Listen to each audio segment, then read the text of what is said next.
Hi అండి. Welcome back to Karuna's cooking channel. ఈరోజు ఇంట్లోనే ఎగ్ పఫ్ ఎలా తయారు చేసుకోవచ్చో చూద్దాము. తయారు చేసుకోవడమే కొంచెం టైం పడుతుంది. మనం ఈ పఫ్ పేస్ట్రీ ముందే తయారు చేసుకొని ఉంచుకున్నాము అంటే 6 నెలల వరకు ఫ్రిడ్జ్‌లో నిల్వ కూడా ఉంటుంది. ఎప్పుడు కావాలంటే అప్పుడు ఎగ్ పఫ్ అయినా, కర్రీ పఫ్ అయినా కానీ సింపుల్‌గా తయారు చేసేసుకోవచ్చు. బయట మార్కెట్‌లో ఎన్నో వెరైటీస్ దొరికినా కానీ ఇంట్లో తయారు చేసుకున్నది హైజీనిక్‌గా ఉంటుంది కదా! ఒకసారి ట్రై చేసి చూడండి. పఫ్ పేస్ట్రీ తయారు చేయడం కోసం ముందుగా ఒక గ్లాస్‌లోకి అరకప్పు వరకు నీళ్ళు, 1 టీ స్పూన్ పంచదార, అర టీ స్పూను సాల్ట్, 50 ఎంఎల్ వరకు కుకింగ్ ఆయిల్ ఏదైనా వేసుకోవచ్చు. వేసుకొని ఒక్కసారి గరిటెతో కలుపుకొని పక్కనుంచుకోవాలి.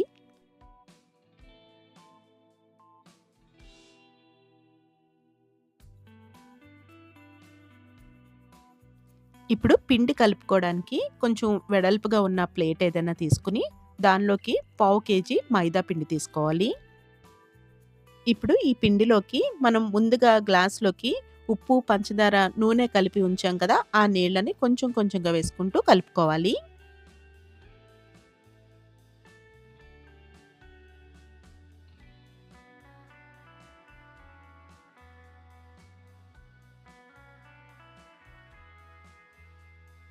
నీళ్ళన్నీ వేసి కలిపిన తర్వాత మనకి ఇలా గట్టిగా వస్తుంది. ఇప్పుడు చేత్తో గట్టిగా ప్రెస్ చేసుకుంటూ ముద్దలాగా తయారు చేసుకోవాలి.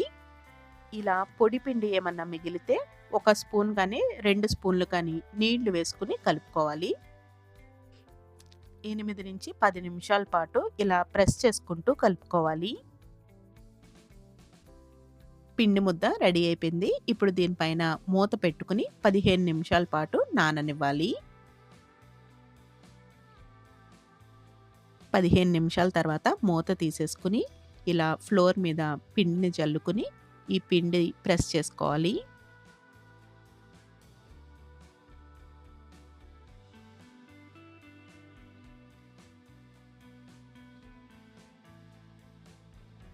పిండి ఈ విధంగా రెక్టాంగిల్ షేప్ వచ్చేలాగా అడ్జస్ట్ చేసుకోవాలి. ఇలా ఒత్తుకున్న పిండి మనకి ఈ మాత్రం మందం ఉండాలి. మరీ పల్చగా ఉండకూడదు. అలా అని మరీ మందంగా కూడా ఉండకూడదు.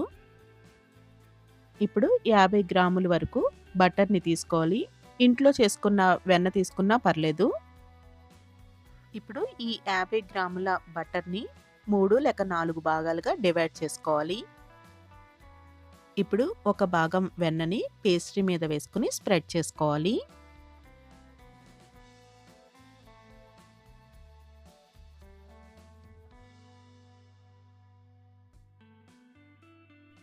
ఈ విధంగా ఫుల్‌గా స్ప్రెడ్ చేసుకున్న తర్వాత వీడియోలో చూపించిన విధంగా ఫోల్డ్ చేసుకోవాలి.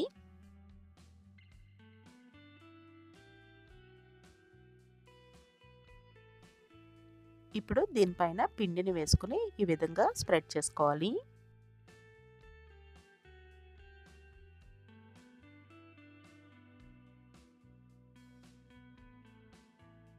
రెండు వైపులా పిండిని స్ప్రెడ్ చేసుకున్న తర్వాత ఒక ప్లేట్‌లోకి తీసుకొని ఒక తడి క్లాత్‌ని ఈ విధంగా కప్పేసుకోవాలి. ఇప్పుడు దీన్ని ఒక అరగంట పాటు ఫ్రిడ్జ్‌లో పెట్టుకోవాలి.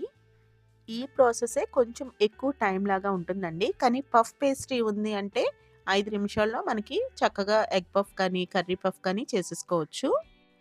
అరగంట తర్వాత ఫ్రిడ్జ్‌లోంచి తీసేసి మళ్ళీ కొంచెం పిండిని స్ప్రెడ్ చేసుకొని రోల్ చేసుకోవాలి. ఇలా రెక్టాంగిల్ షేప్ వచ్చేలాగా ఒత్తుకున్న తర్వాత దీనిపైన మళ్ళీ వెన్నని స్ప్రెడ్ చేసుకోవాలి. ఇదే ప్రాసెస్‌ని 3, 4 టైమ్స్ రిపీట్ చేసుకోవాలి. మనం ఎంత ఎక్కువ సార్లు రిపీట్ చేస్తే అన్ని పొరల్లాగా వస్తాయి. మనకి పఫ్ తినేటప్పుడు పొరలు పొరలుగా కనిపిస్తుంది. ఫస్ట్ టైం చేసినట్టే మళ్ళీ ఈ విధంగా ఫోల్డ్ చేసేసుకోవాలి. ఇప్పుడు మళ్ళీ తడి క్లాత్ కప్పి ఫ్రిడ్జ్‌లో ఒక అరగంట పాటు పెట్టుకోవాలి. 2 టైమ్స్ చేసాం కదండీ! ఇలాగే 4 టైమ్స్ చేసుకుంటే మనకి చక్కగా పొరలొస్తాయి. ఈ పఫ్ పేస్ట్రీ తయారు చేసుకునే లోపే పక్కనుండి మనం కూర కూడా తయారు చేసేసుకుందాము. ఎగ్ పఫ్ తయారు చేస్తున్నాం కాబట్టి ఎగ్స్ పక్కన బాయిల్ చేసేసుకుని ఇలా కొంచెం కర్రీ కూడా తయారు చేసుకుందాము. కూర తయారు చేయడం కోసం ప్యాన్‌లోకి 1 టీ స్పూన్ నూనె వేసుకుని ఉల్లిపాయ ముక్కలు, క్యారెట్ ఇంకా కొత్తిమీర వేసుకుని పచ్చి వాసన పోయేంత వరకు వేయించుకోవాలి. దీనిలోకి నూనె చాలా తక్కువగా వేసుకోవాలి. ఇంకా రుచికి సరిపడా ఉప్పు, కొంచెం కారం కూడా వేసుకొని ఫ్రై చేసుకోవాలి.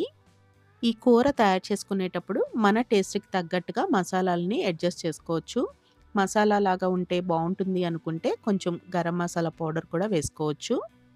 ఉల్లిపాయ ముక్కలు కొంచెం సాఫ్ట్‌గా అయిన తర్వాత కొంచెం పండిన టొమాటో ముక్కలు కూడా వేసుకొని కలుపుకొని మూత పెట్టుకొని మగ్గనివ్వాలి. దీనిలో వాటర్ అస్సలు వేయొద్దండి. కొంచెం డ్రైగా ఉంటేనే బావుంటుంది.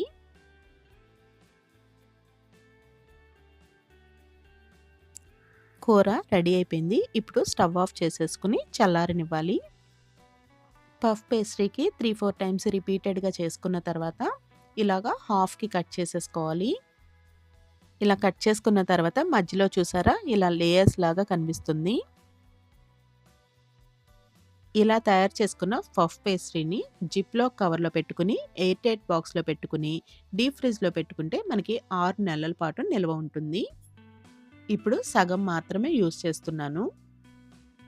ఇప్పుడు కొంచెం పొడి పిండిని వేసుకొని చపాతీలాగా ఒత్తుకోవాలి.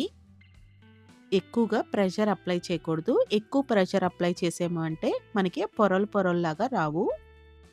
ఇలా స్క్వేర్ షేప్‌లోకి చేసుకున్న తర్వాత దీన్ని 4 భాగాలుగా చేసుకోవాలి. ఇప్పుడు ఈ పిండితో మనం 4 ఎగ్ పఫ్‌ని తయారు చేసుకోవచ్చు.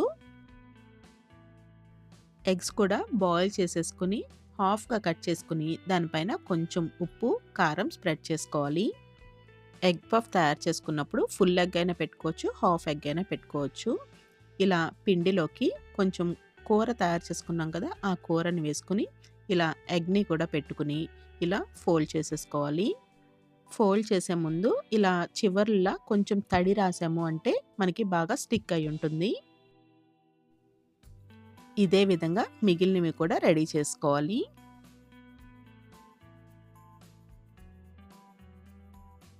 ఇప్పుడు ఈ ఎగ్ పఫ్‌ని బేక్ చేసుకోవడం కోసం బాగా మందంగా ఉన్న గిన్నె కానీ, కుక్కర్ కానీ యూజ్ చేసుకోవచ్చు. ఇప్పుడు మందంగా ఉన్న గిన్నెలోకి ఇసుక కానీ, సాల్ట్ కానీ ఒక లేయర్ వేసుకోవాలి. సాల్ట్ యూజ్ చేస్తే ప్రతిసారి పడేయాల్సిన అవసరం లేదు. మళ్ళీ మళ్ళీ యూజ్ చేసుకోవచ్చు. ఈ సాల్ట్ మీద చిన్నది స్టాండ్ లాంటిది పెట్టి మూత పెట్టుకొని 10 నిమిషాల పాటు ప్రీ హీట్ చేసుకోవాలి. ఇంకా ఇలా పఫ్స్ మీద కొంచెం గోరువెచ్చని పాలు రాస్తే మంచి కలర్ వస్తుంది. కుక్కర్‌ని ప్రీ హీట్ చేసిన తర్వాత ఒక గిన్నె తీసుకొని దానిలోకి ఇలా పఫ్స్‌ని అరేంజ్ చేసుకోవాలి. ఇప్పుడు ప్రీ హీట్ చేసిన కుక్కర్ పైన ఇలా స్టాండ్ పెట్టుకొని ఆ స్టాండ్‌లో ఇలా గిన్నె పెట్టుకొని మూత పెట్టుకోవాలి. కుక్కర్ కాకుండా ఇలా మందంగా ఉన్న గిన్నె కూడా యూజ్ చేసుకోవచ్చు. ఎక్కువ క్వాంటిటీలో తయారు చేసుకోవాలి అనుకున్నప్పుడు ఒక పొయ్యి మీద కుక్కర్ పెట్టుకొని ఇంకొక పొయ్యి మీద ఇలా మందంగా ఉన్న గిన్నె పెట్టుకొని చేసేసుకోవచ్చు. ఈ స్టాండ్ కూడా పొయ్యి మీద మనకి ప్లేట్స్ లాగా ఉంటాయి కదా! వాటిని యూజ్ చేశాను. మూత పెట్టుకుని స్టవ్‌ని మీడియం ఫ్లేమ్‌లో పెట్టుకుని 30 నిమిషాల పాటు బేక్ చేసుకోవాలి. మధ్య మధ్యలో ఒకసారి టర్న్ చేసుకుంటూ ఉండాలి. ఎందుకంటే మనకి అడుగున కొంచెం కలర్ వస్తుంది. అప్పుడు టర్న్ చేసుకుంటే రెండో వైపు కూడా మంచి కలర్ వస్తుంది. బేకరీలో పఫ్స్ ఉన్నట్టే ఉన్నాయి కదా! ఇంకొంచెం సేపు బేక్ చేసుకుంటే మనకి రెడీ అయిపోయినట్టే. ఎక్స్ట్రా ఉన్న పఫ్ పేస్ట్రీని డీప్ ఫ్రిడ్జ్‌లో పెట్టుకొని స్టోర్ చేసుకుంటాం కాబట్టి మనం ఎప్పుడు తయారు చేసుకోవాలనుకున్నా కానీ ముందుగానే ఫ్రిడ్జ్‌లోంచి తీసేసి నార్మల్ టెంపరేచర్‌కి వచ్చిన తర్వాత అప్పుడు తయారు చేసుకోవాలి. స్కూల్ నుంచి ఇంటికి వచ్చిన తర్వాత పిల్లలు స్నాక్స్ అడుగుతారు కదా! అలాంటప్పుడు ఎప్పుడైనా వారానికి ఒక రోజు ఇలా ట్రై చేసి చూడండి. పిల్లలు కూడా బాగా ఇష్టపడతారు. Bakery style egg puff ready అయిపోయిందండి. మరి ఈ రెసిపీ మీకు నచ్చినట్టయితే కరుణాస్ కుకింగ్ ఛానల్‌ని సబ్స్క్రైబ్ చేసుకోవడం మర్చిపోకండి.